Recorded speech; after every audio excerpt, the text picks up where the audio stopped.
स्वागत है आपका यूट्यूब के एडू अड्डा चैनल पे। तो आज के वीडियो में हम मुंशी प्रेमचंद जी के जितने भी उपन्यास हैं उनके नाम को और उनका क्रम है उसको याद करेंगे और ट्रिक के माध्यम से याद करेंगे। लेकिन उससे पहले हम प्रेमचंद जी के जीवन से जुड़ी कुछ महत्वपूर्ण बातों को भी जान लेते हैं जो कि किसी भी एग्ज़ाम के लिए इम्पॉर्टेंट होता है, कहीं से भी प्रश्न आ सकते हैं। तो बात करते हैं इनके जन्म काल के बारे में।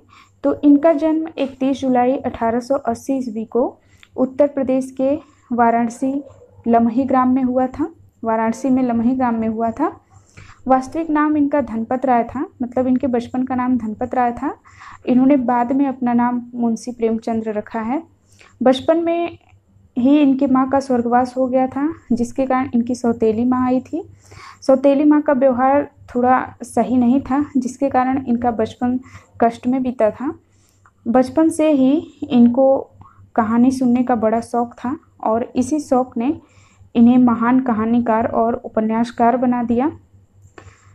अल्पायु में ही इनका विवाह हो गया था, लेकिन जो पत्नी थी इनके मन मुताबिक नहीं थी, उसका व्यवहार इनको पसंद नहीं था। तो इसलिए इन्होंने एक बाल विधवा शिवरानी देवी से विवाह कर लिया, जो कि एक बाल विधवा थी। तो ये थी कुछ मुंशी प्रेमचंद जी के जीवन से जुड़ी कुछ बातें। तो अब हम इन रचनाओं को याद करेंगे ट्रिक के माध्यम से, और इस ट्रिक को बताने का मुख्य उद्देश्य है इनका क्रम याद करना। सबसे ज़्यादा जो कठिन होता है वो क्रम याद करना ही सबसे मुश्किल होता है। तो इसलिए हम यहाँ पे यही चाहते हैं कि आप आसानी से इनके क्रम को याद कर सकें और अपने परीक्षा में सफलता हासिल कर सकें। तो इनके जितने भी उपन्यास हैं सबसे पहले इनको देख लेते हैं, उसके बाद हम बताएंगे कि किस तरीके से ट्रिक का प्रयोग करके इनको आसानी से याद किया जा सकता है। तो शुरू में ये उर्दू में रचनाएं करते थे और कुछ इनके जो उपन्यास हैं हिंदी में वो उर्दू के ही अनुदित हैं, मतलब अनुदित उपन्यास हैं ये। जैसे कि सबसे पहले इनका जो देवस्थान रहस्य है, तो ये उर्दू में असरारे मवादी नाम से उर्दू में ये उपन्यास पहले प्रकाशित हुआ था। उसके बाद इन्होंने इसका हिंदी अनुवाद किया और इसको नाम दिया देवस्थान रहस्य, और इसका प्रकाशन 1905 ईस्वी में हुआ है। इसके बाद इन्होंने दूसरा उपन्यास लिखा जिसका नाम है प्रेमा, और 1907 ईस्वी में इसका प्रकाशन हुआ। प्रेमा भी उर्दू उससे ही रूपांतरित रचना है या उपन्यास है। प्रेमा का जो उर्दू नाम है वो था हम खुरमा व हम सबाब। ये दो सखियों के विवाह पे आधारित था। तो मुंशी प्रेमचंद जी के जितने भी उपन्यास हैं सभी सामाजिक यथार्थवादी हैं, मतलब समाज में जो भी हो रहा है उसी को इनके उपन्यासों में दर्शाया गया है, और यथार्थवादी परक इनके उपन्यास हैं जो समाज के को पूरी तरह से मतलब उजागर कर देता है, और आम जन की संवेदना से जुड़ा हुआ है इनका उपन्यास। सेवा सदन भी उर्दू से ही अनुवादित नाटक है, अरे उपन्यास है। सेवा सदन का जो उर्दू नाम था वो था बाजारे हुस्न। इसका प्रकाशन 1918 ईस्वी में हुआ। वरदान 1921 ईस्वी में, प्रेमाश्रम 1922 ईस्वी, रंगभूमि 1925 ईस्वी, कायाकल्प 1926 ईस्वी, निर्मला 1927 ईस्वी, गबन 1931 ईस्वी, कर्मभूमि 1933 ईस्वी और गोदान 1936 ईस्वी। गोदान इनका जो उपन्यास है वो सबसे लास्ट का उपन्यास है। इसके बाद इनकी मृत्यु हो गई थी गोदान के बाद। तो क्रम बनाने में ये भी बड़ा अहम भूमिका निभाता है कि आप इनका जो फर्स्ट उपन्यास है और जो लास्ट के उपन्यास है, अगर ये भी याद रहता है तब भी आपको क्रम बनाने में कभी कभी आसानी हो जाती है। तो इस तरीके से इनका क्रम है, लेकिन सन याद करना थोड़ा सा मुश्किल होता है।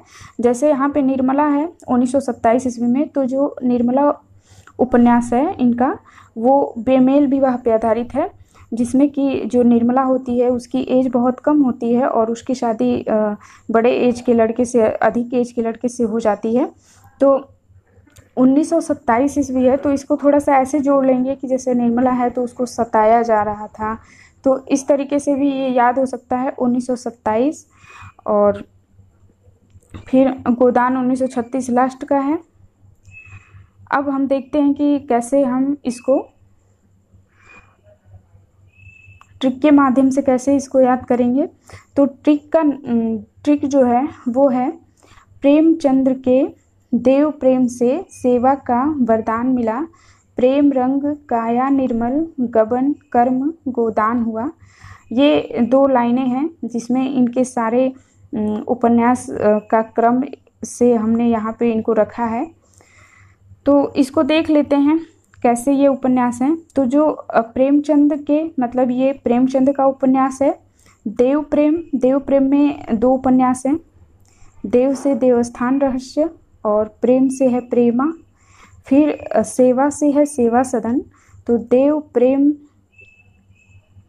सेवा से सेवा सदन, वरदान से वरदान, प्रेम से प्रेमाश्रम, रंग से रंग भूमि, काया से कायाकल्प, निर्मल से निर्मला, गबन से गबन, कर्म से कर्म भूमि और गोदान तो गोदान ही है।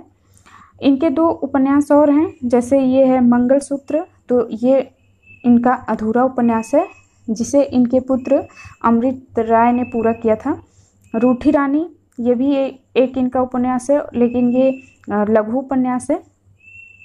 तो देखिए कितनी आसानी से सारे उपन्यासों का क्रम हम याद कर लेंगे, बस 2 लाइन दोहे की तरह है, इसको आप याद कर लेंगे। तो प्रेमचंद्र के देव प्रेम से सेवा का वरदान मिला, प्रेम रंग काया निर्मल गबन कर्म गोदान हुआ। बस यही है। और इस पे आधारित प्रश्न कैसे आते हैं इसको भी हम आपको बता देते हैं। तो पहला प्रश्न है कि रचना काल के आधार पर निम्नलिखित रचनाओं का सही अनुक्रम है। ए है सेवा सदन कायाकल्प रंग भूमि वरदान, सेवा सदन वरदान रंग भूमि या कायाकल्प, वरदान रंग भूमि कायाकल्प सेवा सदन, कायाकल्प सेवा सदन रंग भूमि या वरदान।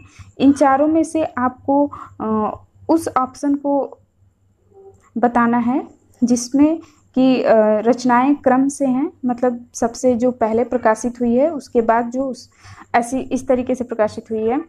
तो अगर हम दोहे को याद करें तो दोहा था कि प्रेमचंद के देव प्रेम से सेवा का वरदान मिला। तो सबसे पहले इसमें सेवा आ रहा है तो सेवा सदन हो जाएगा। फिर सेवा का वरदान मिला, मतलब वरदान आ रहा है उसके बाद। फिर प्रेम रंग, तो रंग से रंग भूमि है। और काया निर्मल, तो यहाँ पे कायाकल्प है। तो इस प्रकार से इसका राइट उत्तर हो जाएगा दूसरा वाला। पहले सेवा सदन है, फिर वरदान है, फिर रंग भूमि है, फिर कायाकल्प है। अगर आप दोहे को याद करिए तो देखिए, प्रेमचंद्र के देव प्रेम से सेवा का वरदान मिला, मतलब सेवा का वरदान मिला, मतलब पहले सेवा सदन है फिर वरदान है। प्रेम रंग, तो प्रेमाश्रम नहीं है तो इसलिए यहाँ पे रंग भूमि, जो प्रेम रंग है उसमें से रंग का जो कोडिंग है वो रंग भूमि के लिए है। और फिर काया निर्मल, तो 4 ही बताना है तो कायाकल्प, तो इसलिए इसका राइट उत्तर दूसरा होगा। अगला है प्रेमचंद के उपन्यासों का सही कालक्रम है। इसमें भी वही बताना है, लेकिन इसमें कुछ अलग अलग उपन्यास हैं। पहला है कर्मभूमि गोदान निर्मला या वरदान, फिर गोदान कर्मभूमि निर्मला वरदान, वरदान निर्मला कर्मभूमि गोदान, कर्मभूमि वरदान निर्मला गोदान। अब यहाँ पे उस दोहे को हम पढ़ते हैं, देखते हैं सबसे पहले क्या आता है इन चारों में से। तो प्रेमचंद्र के देव प्रेम से सेवा का वरदान मिला, मतलब पहले वरदान आ रहा है।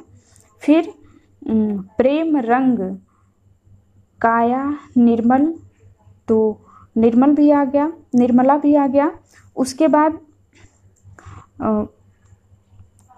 कर्म भूमि, फिर गोदान सबसे लास्ट का है। तो इस प्रकार से इसका राइट ऑप्शन हो जाएगा तीसरा वाला। अगला है निम्न में से प्रेमचंद जी का कौन सा उपन्यास अधूरा है। पहला है निर्मला, दूसरा कर्मभूमि, तीसरा गोदान, चौथा मंगलसूत्र। तो इन चारों में से ऐसा कौन सा उपन्यास है जो कि अधूरा है? तो सही उत्तर होगा मंगलसूत्र। मंगलसूत्र इनका अधूरा उपन्यास है जिसे इनके पुत्र अमृत राय ने पूरा किया था। तो इस तरह से आपने देखा कि किस प्रकार से हम उस दोहे का या उस ट्रिक का प्रयोग करके आसानी से इन उपन्यासों के क्रम को बना ले रहे हैं। तो